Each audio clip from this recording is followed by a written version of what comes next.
મકાઈનો દાણો બનાવવા માટે સૌપ્રથમ આપણે મકાઈના દાણા અને લીલા મરચાં લઈશું. બંનેને સરસ રીતે મિક્સીમાં ક્રશ કરી લઈશું. પછી એક તાવડીમાં ઘી લઈશું. ઘી ગરમ થાય એટલે એમાં રાઈ અને હિંગ એડ કરી દઈશું. રાઈ અને હિંગ સરસ રીતે ગરમ થઈ જાય એટલે આપણે ક્રશ કરેલું જે મકાઈના દાણાનું છીણ છે તેને પણ આપણે એડ કરી દઈશું. ઘીની અંદર મકાઈના દાણાનું છીણને એડ કરી દીધું. હવે બંને સરસ રીતે મિક્સ કરી લઈશું. અને આ બધું આપણે મીડિયમ ટુ લો ફ્લેમ ઉપર જ કરવાનું છે. ફાસ્ટ ગેસ ઉપર કરવાનું નથી. સરસ રીતે આપણે એને શેકવાનું છે. છીણ શેકાતા એનો કલર ચેન્જ થઈ ગયો છે. યલો કલર એનો આવી ગયો છે. હજી પણ આપણે એને શેકવાનું છે. આ ત્યાં સુધીને શેકવાનું છે કે જ્યાં સુધીના ચેવડાનો કલર ચેન્જ ન થાય અને એમાંથી ઘી છૂટું ન પડે. આટલું મકાઈનું છીણ શેકાતા મને 20 મિનિટ થઈ ગઈ હતી. હજી પણ આપણે એને શેકીશું કે જ્યાં સુધીને એમાંથી ઘી છૂટું પડશે નહીં. હવે તમે જોઈ રહ્યા છો કે આપણા છીણમાંથી ઘી છૂટું પડી ગયું છે. હજી આપણે 1 કે 2 મિનિટ એને સરસ રીતે મિક્સ કરી દઈશું, એટલે કે શેકી લઈશું. જેટલું સારી રીતે શેકીશું એટલો જ આપણો સારો દાણો બનીને રેડી થશે.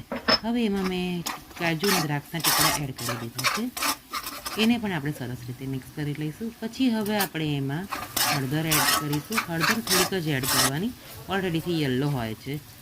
હળદર એડ કર્યા પછી આપણે એમાં જેટલું તમે ગળ્યું ખાતા હોય એટલી ખાંડ નાખવાની અને સ્વાદ મુજબ મીઠું એડ કરી દેવાનું છે.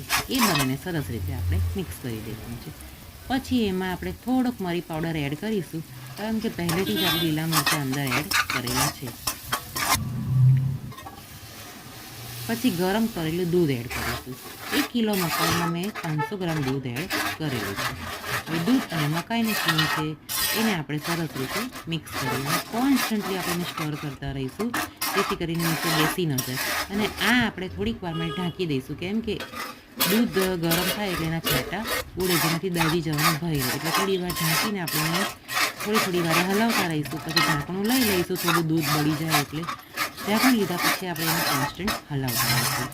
તમે જુઓ છો કે ઘણું બધું દૂધ આપણું એમાં બળી ગયું છે. હજી પણ આપણે એને ઠીક કરવાનું છે, જ્યાં સુધીનું બધું પ્રોપર દૂધ બળી ન જાય અને આમાંથી ઘી છૂટું પડી ન જાય.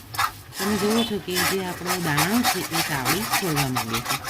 હજી પણ આપણે એને થોડી વાર હલાવીશું, જ્યાં સુધીને કે ત્યાં સુધીને ઘી છૂટું ન પડે. હવે તમે જોઈ રહ્યા છો કે આપણું આ દાણાનું જે છે એમાંથી ઘી છૂટું પડી ગયું છે. એટલે છેલ્લે મેં એમાં લીંબુનો રસ એડ કરી દીધો છે. સરસ રીતે હલાવી દીધો છે. આપણો દાણો રેડી.